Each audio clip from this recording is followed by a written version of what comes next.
Bonjour et bienvenue sur H2S Institute, la chaîne qui vous apprend les techniques pour manipuler, traiter et analyser vos données. Aujourd'hui, nous nous retrouvons pour une nouvelle vidéo dans laquelle nous verrons comment pivoter et dépivoter des data frames en Python. Alors, restez connectés jusqu'à la fin de la vidéo.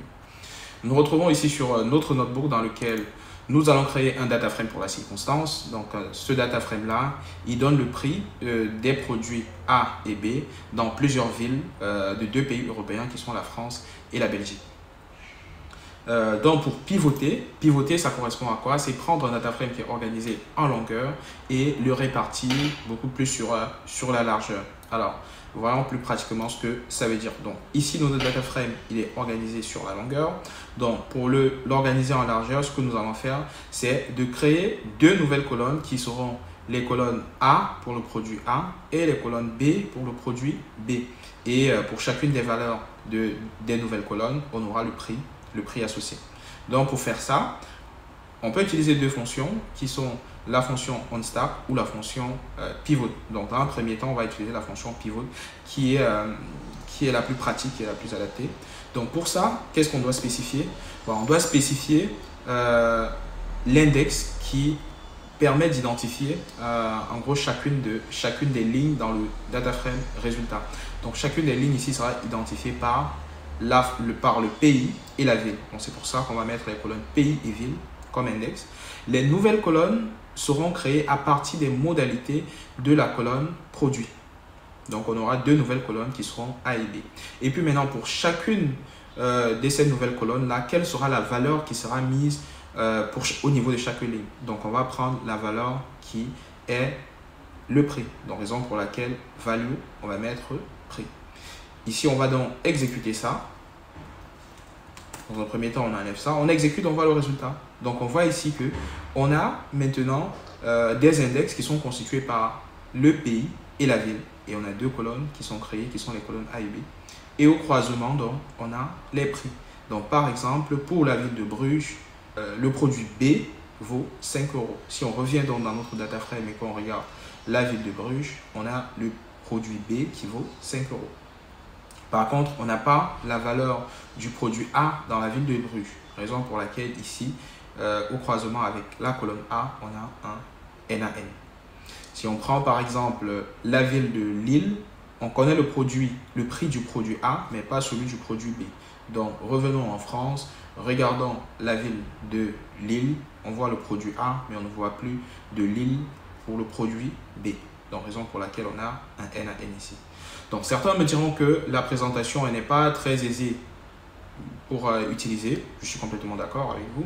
Donc ce qu'on va faire, c'est donc d'enlever, de recréer de nouveaux index et de conserver les anciens index dans notre data frame pour qu'elles puissent constituer de nouveaux index, de nouvelles colonnes, je veux dire. Donc voilà, on va faire ça en faisant ici reset index sur le résultat qu'on avait précédemment. Et vous voyez donc qu'on a donc deux nouvelles colonnes qui sont bien créées, pays, ville, les colonnes A et B et les prix de ces produits dans chacune des villes. Alors, on a fait déjà un bon parcours du chemin, ça c'est très bien. On peut également utiliser la fonction onStack. Donc onStack, c'est vraiment déstacker. Donc pour ça, ça fonctionne un petit peu différemment parce que c'est à nous de spécifier d'abord les index. Donc ici, on va d'abord définir les index manuellement, pas comme précédemment. Et ici, on va utiliser la combinaison de tous les trois, de pays, ville et produit, comme étant les index, avant d'appliquer la méthode onStack. Donc, on va s'arrêter d'abord à ce niveau-là. On va voir le résultat ensemble. Donc, vous voyez ici, donc là, les clés, c'est donc le pays, la ville et le prix. Donc ça, c'est des multi-index. Donc on en a jusqu'à 3. C'est une combinaison de 3 qui sont utilisés comme index. Donc vous verrez là qu'on aura donc ici, au croisement, on a A, ici prix, B, on a ça. Donc vous voyez que la présentation elle est encore beaucoup plus moche. Voilà, les multi-index, c'est pas la chose la plus aisée à utiliser. Donc ici, je vais faire reset index. Du coup, en ligne, déjà, les index des lignes sont régénérés à 0 et les index des colonnes restent encore multiples parce que là on a pays, on a ville et ensuite on a prix qui se décompose en deux, qui est prix A et prix B. Donc ça aussi, on peut modifier les index des colonnes pour avoir juste 4 colonnes, pays, ville, prix A et prix B, comme on l'a eu précédemment. Donc, je ne vais pas le faire. Donc, vous voyez que là, la fonction pivot, elle est beaucoup plus pratique, beaucoup plus adaptée et donne des résultats beaucoup plus proprement. Voilà, donc on va s'arrêter là pour la partie pivot. On va aller sur la partie dépivoter. Donc, dépivoter, c'est prendre un data frame qui est organisé sur la largeur et le mettre en longueur. Et pour ça, on va donc prendre le data frame pivoté de tout à l'heure et donc on va remettre à l'état initial. Donc, on va créer une nouvelle colonne qui sera la colonne produit qui va être A ou B et une colonne qui va nous donner le prix pour chacun des produits. Donc, pour ça, on peut utiliser la fonction melt ou la fonction stack. Donc, la fonction melt, elle, c'est un peu le pendant de la fonction pivot et elle est très pratique. Donc, ici, je vais spécifier les colonnes qui vont servir d'identifiant. Donc, en gros, les colonnes qui vont permettre de créer chacune des lignes. Ensuite, je vais spécifier les colonnes dont les noms vont devenir les modalités d'une nouvelle variable qui sera créée. Et en dernier, j'aurai le nom de la nouvelle colonne qui sera créée. Donc, je prends ça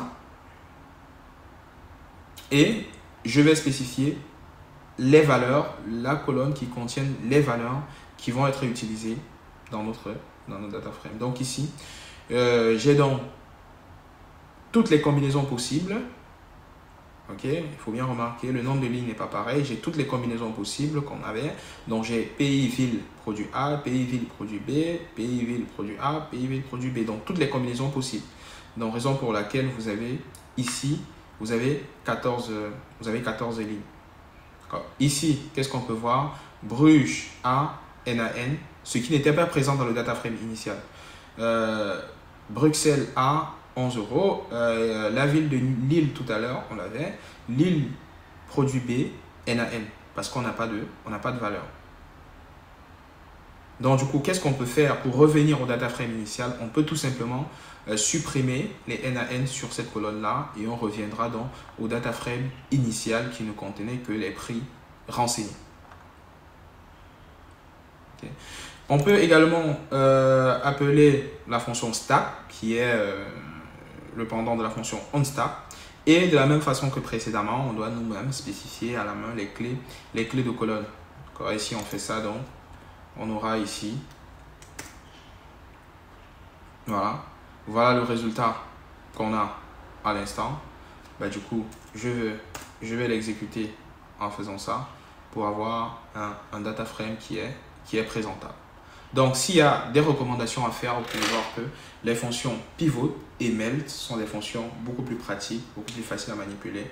Voilà. Et je pense qu'il y a une question de gestion de doublons aussi qui est bien prise en compte avec ces fonctions-là plutôt qu'avec les fonctions stack et onStack. Alors, restez connectés sur la chaîne pour apprendre de nouvelles choses, partager les contenus.